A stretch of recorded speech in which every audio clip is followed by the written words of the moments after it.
What boy I've become!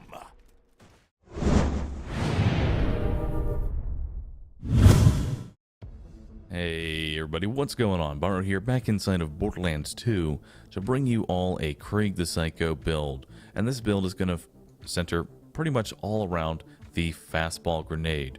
Now the reason that I'm making this is because one of my viewers on Twitch asked that I make a Fastball guide after kind of failing miserably with a Fastball and almost dying my one life attempt, but that's beside the point. So I figured I would go ahead and make this guide, and if you want to see future guides, go ahead and let me know, and I'll see what I can put together. If you guys show enough support with this via the liking, commenting, and all that, I'll see how many I can throw together. There is going to be the new remastered, or rather handsome edition coming out, and there will be a bunch of new players, so I figured why not start pumping out these guides for all the different builds that you can achieve in Borderlands 2. So anyway, let's go ahead and go over the build and what exactly you're going to need. First off, obviously, you're going to need an explosive Fastball. This is found by midgets, pretty much, and that's all you're going to be able to do in terms of farming, as the actual drop location is, But you're going to want to make sure that the Fastball is explosive. As far as the parts on it, it's always going to be lob, it's always going to be fuse times 0, it's always going to have the same blast radius, pretty much. But the damage is going to be slightly different, but not too much. So pretty much any Fastball that's at max level will do, as long as it's explosive. Next up, you're going to want an elemental relic. At overpower 8, the highest this relic can go is 39%, and that will increase our explosive damage, which will buff the Fastball. Next, you're going to want a flesh crunch mod, and you want to make sure it has flesh as the first one, as that will mean that strip the flesh is the first skill active, and the first skill active on a comm always has the highest stat boost. You want to make sure it's blue, so that way you can have +6 strip the flesh. The secondary skill on the comm is completely irrelevant. Now, for the passive bonus, flesh crunch can go up to 53% on overpower 8. And then finally, for our shield, we're going to go for a blockade. The reason we're going for a blockade is because we don't really need any kind of other buff other than just some kind of survivability. We don't want to increase our maximum health, and at the same time we don't want to have like any kind of gimmicky effects, like we don't need to be a sham or anything like that. So a blockade will do just fine, and this can come from the ancient dragons of destruction. Now for our weapons, we've got a grog nozzle for healing and slagging, a herald for second winding, and a bada boom for second winding. These will pretty much be used only if we go down or if we run out of grenades, because sometimes you will run out of grenades. And now let's go ahead and go over our spec, and we're going to put this together. So go ahead and spec into Buzzax Rampage. You're not actually going to use this skill, but you have to spec into it. Next up, we have blood-filled guns. This is going to increase the magazine size of your guns. And then we have blood twitch. That'll allow you to swap from weapon to weapon even faster. Now the most important part, or rather the second most important part, is Bloodbath. This is a kill skill. Whenever you kill an enemy with a grenade, it will proc Bloodbath. And this is important because, as you can see here, it will increase the chance for an enemy to drop a grenade by 75%, making it much easier to stay fully stocked on ammo. Now blood explosions will proc this, as well as the splash damage and the direct damage from the Herald and the Bada Boom. So next up, we want to go into Boiling Blood. The reason we want this is that way we can keep our Bloodlust stacks for as long as we can. Nervous Blood for a little bit of faster reloading, which is nice on the Bada Boom and the Herald. And then we go for Blood Splosion, one of the key parts of this entire build. The way Blood Splosion works is that when you kill an enemy, however much you overkill them by will then explode to everything around them. Considering that the Fastball has such high damage, then you're going to overkill them for a lot. Now we're going to go into the Mania Tree. We're not going to touch Feed the Meat. The reason we don't want to do that is because we don't want to actually increase our maximum health by any amount. Also, it's going to increase how long it takes for our shield to come back up, and we don't want that. So we're going to put 5 points into Empty the Rage, even though we don't even want this skill. Next up, we're going to go into Fuel the Rampage for the same reason that we don't want to increase the shield delay at all. Now we're going to put 5 points into Strip the Flesh for an increase of 33% explosive damage and an additional 33% if we're in Fight for Our Life.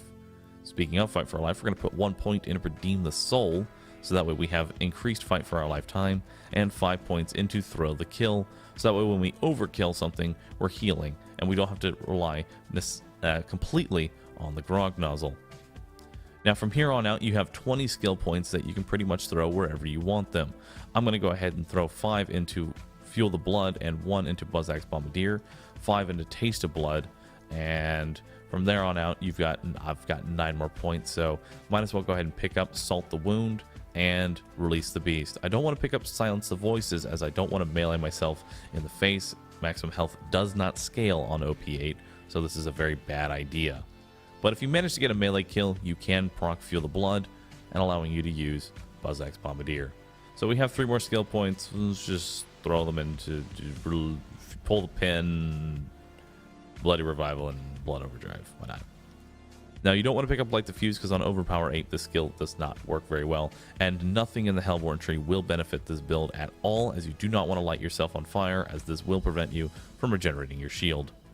And then one final note, whenever you respec, you need to make sure that you unequip your class mod and re-equip it. The reason is because if you spec into a skill that your class mod is boosting, you will not get the proper bonuses right away. So make sure you unequip and de-equip your class mod. Now that is pretty much going to go over all of these specs and gear, which you will be able to find a save file in the description below if you're having a hard time farming all of these and you just want to mess around with this build and see whether or not this actually fits your playstyle. But let's go ahead and go over all of the let's go ahead and go through the Bloodshot Stronghold and give you an idea of what you can expect from this build. This will be all for the commentary. I'm going to let the gameplay pretty much ride it out from here on out.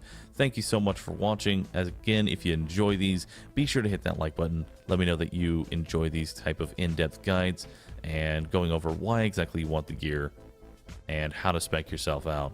I'll try and make as many as I can for all the different classes. As I said before, the Handsome Edition is going to be coming out, and a lot of new players will be coming to the Borderlands, and I want to share this sort of Borderlands knowledge with you all. Thank you all for watching, and I'll see you all in the next one, everybody. Enjoy the gameplay.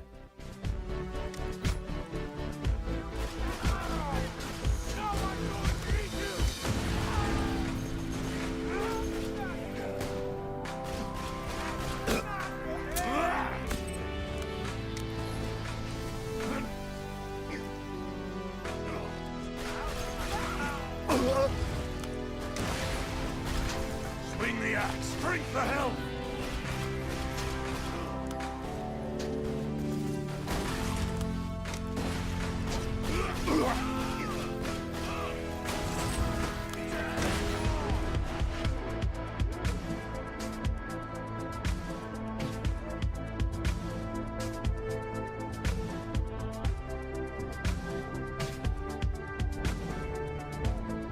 I'm not full yet!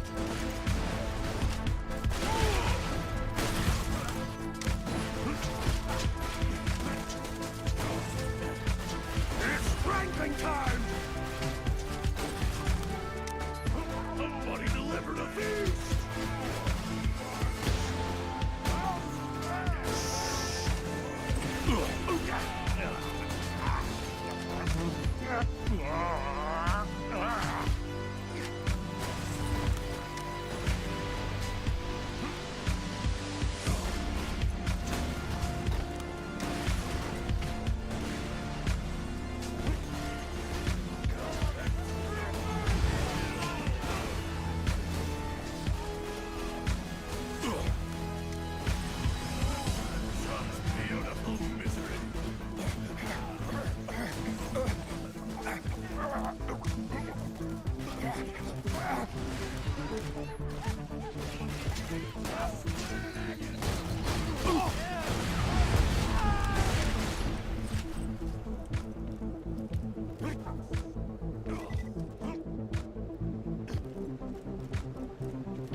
rages forever.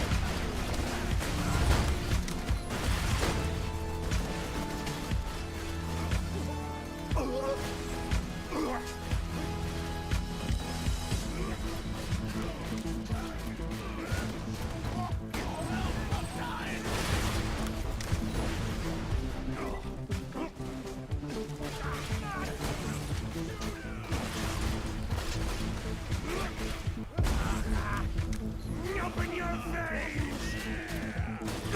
Gotta fight big!